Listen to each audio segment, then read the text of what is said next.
अस्सलाम वालेकुम 10th class. क्या हाल चाल है बच्चों आप लोगों के। उम्मीद है बेटा आप सब खैर खैरियत से होंगे और आप लोगों की जो पढ़ाई है वो शुरू हो गई है, तो आप लोग अब पढ़ भी रहे होंगे अच्छे से। तो स्टार्ट कर दें आप पढ़ाई, बिल्कुल अपना टाइम वेस्ट ना करें क्योंकि हालात का कोई पता नहीं है, पता नहीं कब स्कूल वगैरह खुलते हैं। तो आप अच्छे अच्छे से पढ़ें और साथ साथ इसको लर्न भी करते जाएं। तो आज का लेक्चर जो है वो हमारा लेक्चर नंबर 3 है और बायोलॉजी हम पढ़ेंगे। चैप्टर नंबर 1 हमने स्टार्ट किया हुआ था गैशियस एक्सचेंज, और आप लोगों को याद हो तो लास्ट टाइम हम लोग gaseous exchange in plant discuss कर रहे थे। तो प्लांट्स हमने पढ़ लिए हैं, तो हम आपको पता है ह्यूमंस को पीछे नहीं छोड़ सकते। तो अब हम गैशियस एक्सचेंज इन ह्यूमंस पढ़ेंगे। टॉपिक 10.2 है और 10.2.1 एयर पैसेज वे भी साथ ही हम डिस्कस करेंगे। बुक्स ओपन कर लें बेटा ताकि हम अपना लेक्चर स्टार्ट कर सकें। उम्मीद है बेटा आपने बुक्स ओपन कर ली होंगी, तो चलें अपना लेक्चर स्टार्ट करते हैं। गैसियस एक्सचेंज इन ह्यूमंस, देखें लिखा हुआ बेटा, in human and other higher animals the exchange of gases is carried out by the respiratory system. We can divide the respiratory system in two parts, the air passageway and the lungs. कहते हैं human beings में और जो higher animals हैं, higher animals कौन से बेटा, इसमें हमारे पास ऐसे एनिमल्स आ जाते हैं जिसमें वर्टिब्रल कॉलम होती है। जो वर्टिब्रल कॉलम वाले जो हमारे पास ऑर्गेनिजम्स हैं वो हायर ऑर्गेनिजम्स हैं। जैसे हमारे पास बर्ड्स हैं, ठीक है, उसके बाद हमारे पास रेप्टाइल्स हैं, ठीक है, रेप्टाइल्स जो रेंगने वाले जानवर होते हैं, ठीक है, उसके बाद एम्फीबियंस हैं, फ्रॉग वगैरह, बर्ड्स का तो आपको पता है। अब मैमल्स कौन से जानवर होते हैं बेटा, मैमल्स ऐसे जानवर होते हैं जो कि हमारे पास दूध देते हैं। दूध देने वाले जानवरों को हम बेसिकली मैमल कहते हैं, ठीक है। तो ह्यूमन बींग्स भी मैमल के अंदर ही आते हैं। तो उन सब में क्या है, लंग्स मौजूद हैं। तो लंग्स मौजूद हैं तो पूरा एक सिस्टम मौजूद है सांस लेने का, जिसको हम रेस्पिरेटरी सिस्टम कहते हैं। तो उस रेस्पिरेटरी सिस्टम को हमने दो हिस्सों में डिवाइड कर दिया, लंग्स में और एक पैसेज वे में। अब एयर पैसेज वे क्या है, एयर पैसेज वे बेसिकली एक रास्ता है जिस रास्ते से ये देखें ये बना हुआ है, ये लंग्स है हमारे पास, और ये देखें ये ट्यूब आ रही है, ये मुंह है, ये नाक है। तो ये जो रास्ता है जिससे हवा आती है लंग्स में, तो इसको हम एयर पैसेज वे कहते हैं। तो आज के टॉपिक में इंशाल्लाह हम लोग एयर पैसेज वे डिस्कस करेंगे। तो स्टार्ट करते हैं एयर पैसेज वे। ठीक है, लिखा हुआ है air passage way consist of the parts through which the outside air comes in the lungs and after the exchange of gases it goes out. This passage of air consist of following parts. कहता है air passage वे जो है इसमें मुख्तलिफ parts हैं, जिसमें बाहर से हवा आती है, लंग्स में जाती है, फिर गैसेस एक्सचेंज होता है, फिर उसमें से हवा बाहर वापस चली जाती है। तो उसको हम मुख्तलिफ पार्ट्स में डिवाइड करते हैं। तो पार्ट्स को हम स्टडी करते हैं बेटा। अगर हम वैसे देख लें पार्ट्स, तो हमारे पास सबसे पहले है नेजल कैविटी होता है, ठीक है, और सबसे पहले नोस्ट्रिल्स हैं, जो नाक आपको बाहर नजर आती है जिसमें से हवा अंदर एंटर, तो इसको नोस्ट्रिल्स कहते हैं। फिर जो अंदर आपको रास्ता नजर आ रहा है वो नेजल कैविटी है। उसके बाद आपके पास ओरल कैविटी है, नेजल कैविटी से आगे हैं तो फेरिंक्स आता है। फेरिंक्स के बाद आपको एपिग्लोटिस नजर आता है, यहाँ पे ग्लोटिस है।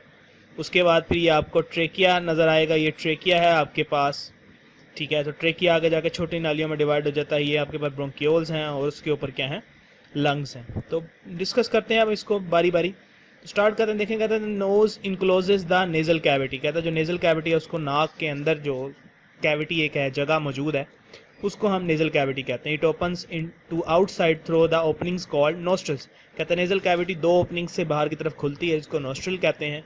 The nasal cavity is divided into two portions by wall. कहता है जो नेजल कैविटी है वो दो हिस्सों में डिवाइड है, बीच में एक वॉल मौजूद है जो कि आप लोग देख सकते हैं। Each portion is lined by fine hairs and mucus which filters the dust particles from air.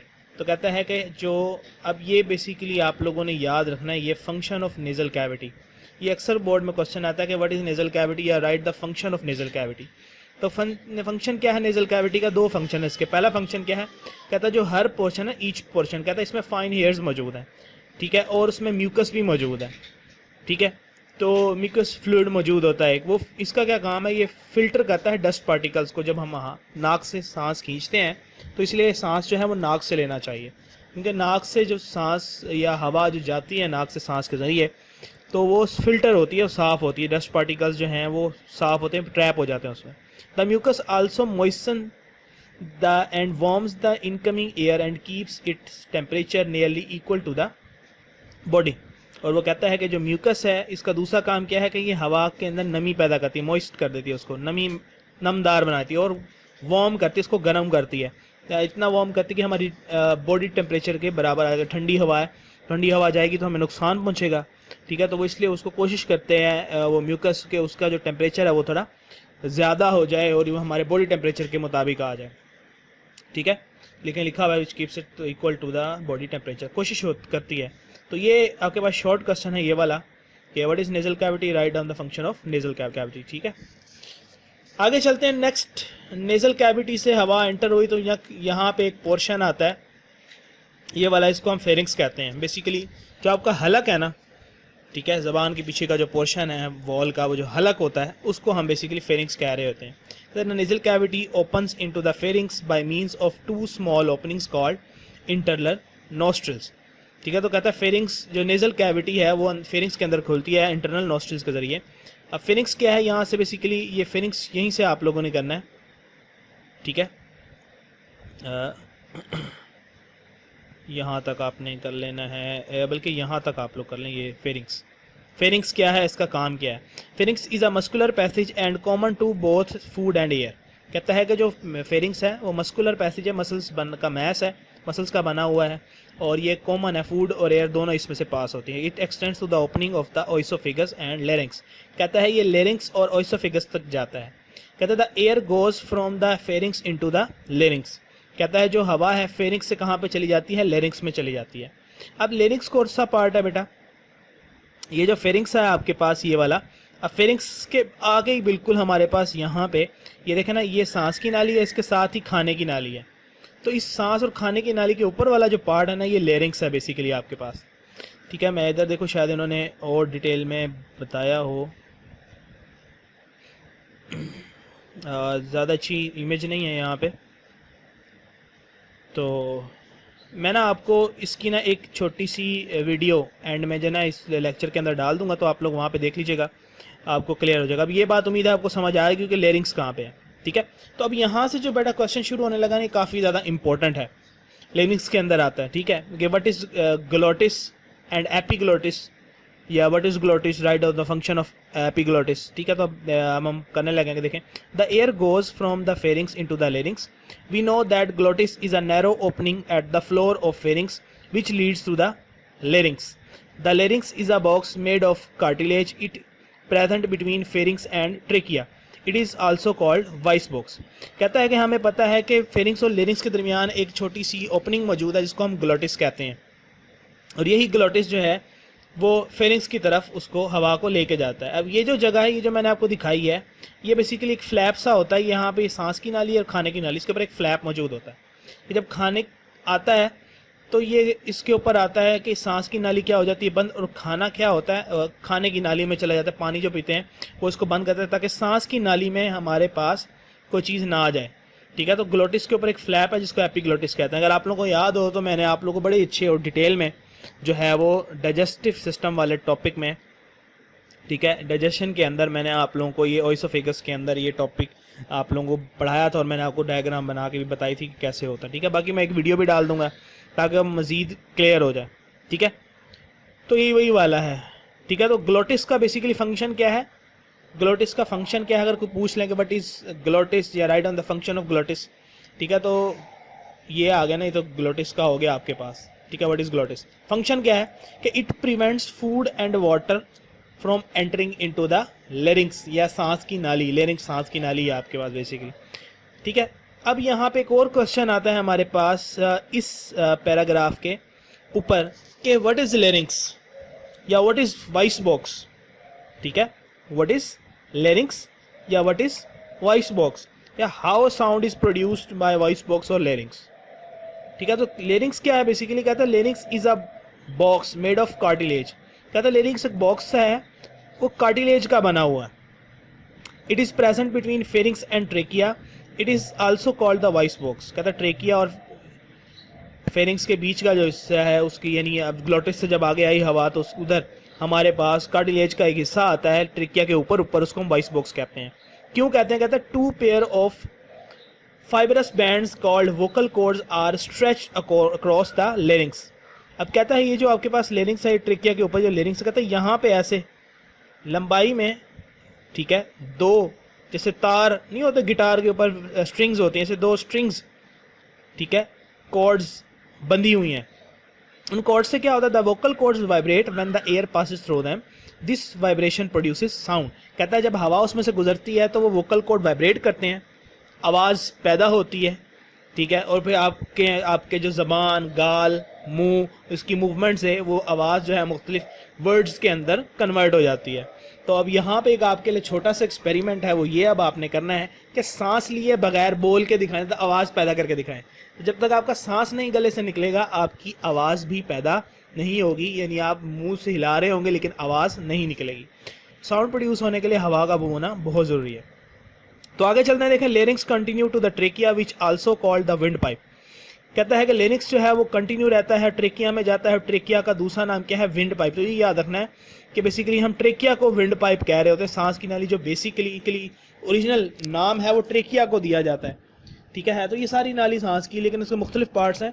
Basically जो हम सांस की नाली या विंड पाइप कहते हैं वो हम ट्रेकिया को कहते हैं। इसमें विंड पाइप जो है, ठीक है, वो ट्रेकिया है। तो ये MCQ में आता है, ये भी आपके पास MCQ आता है। कहता है it is about 12 centimetre long tube which lies in front of oesophagus. ये 12 सेंटीमीटर लंबी ट्यूब है और ओइसोफेगस के बिल्कुल क्या होती है, सामने।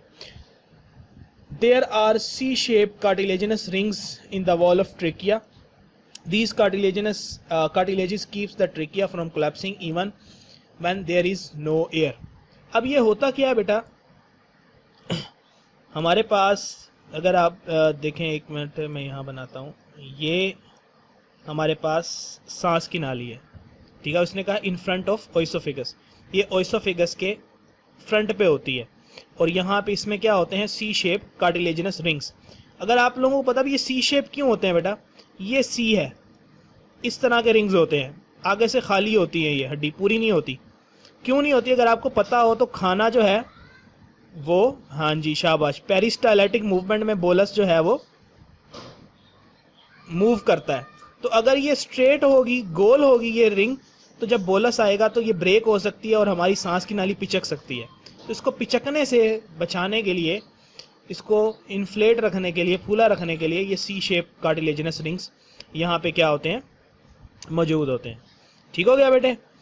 तो इस तरह से हमारे पास हवा जो है अब कहाँ पे आ गई है, ट्रेकिया के अंदर आ गई है। अब आगे चलें, कहते हैं on entering the chest cavity the trachea divide into 2 smaller tubes called bronchi, singular bronchus. कहता है जैसी चेस्ट कैविटी में हवा एंटर होती है तो ट्रेकिया जो है 2 छोटी ब्रांचेस में डिवाइड हो जाती है, बारीक ट्यूब्स में, उनको हम ब्रोंकाई कहते हैं। The bronchi which have cartilaginous plates in their walls, each bronchus enter into the lung and of its side and then divides into smaller branches.